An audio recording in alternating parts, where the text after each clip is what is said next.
right, let's go ahead and look at some combat.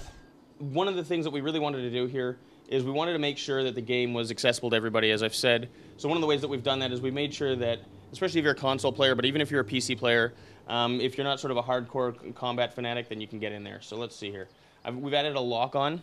So now what you can do is you can actually lock onto things. And if I pull out my bow, I've got a really good chance of hitting something here.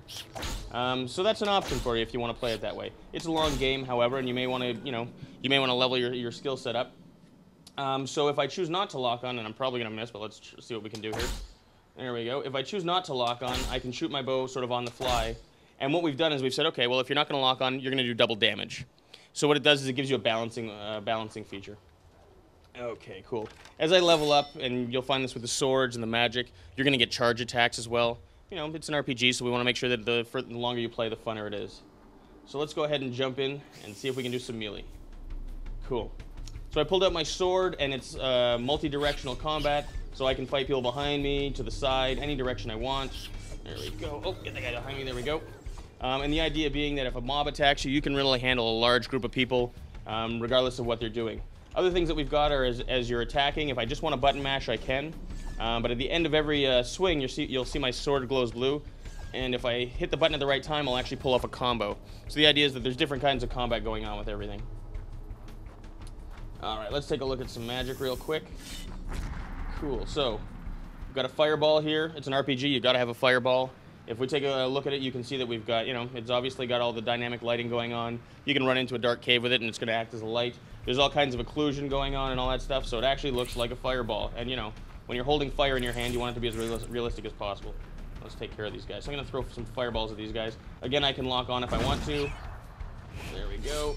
And let's just do that for a second. So like I said, you can always charge any... you can charge all of your attacks. So we're going to use the magic here.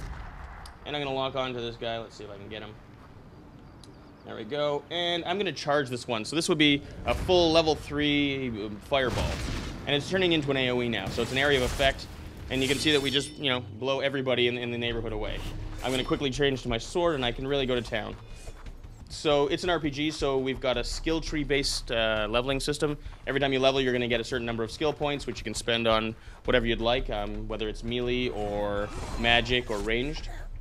And, of course, it's an RPG, so we've got blacksmithing, and we've got alchemy, and, all the good stuff that you expect to see in there. We've got 5 guilds that you can join. In fact, you can join all 5 of them if you really, you want to get all the achievement points.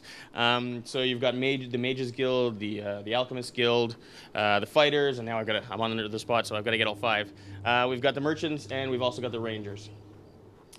And so what you'll do is, if you go through them, then you're going to be able to, you'll unlock new abilities, and you'll unlock new weapons and things like that. As far as the story goes, if you happen to be a Gothic fan, we appreciate you having played the previous games, and so a lot of your favorite characters are going to come back.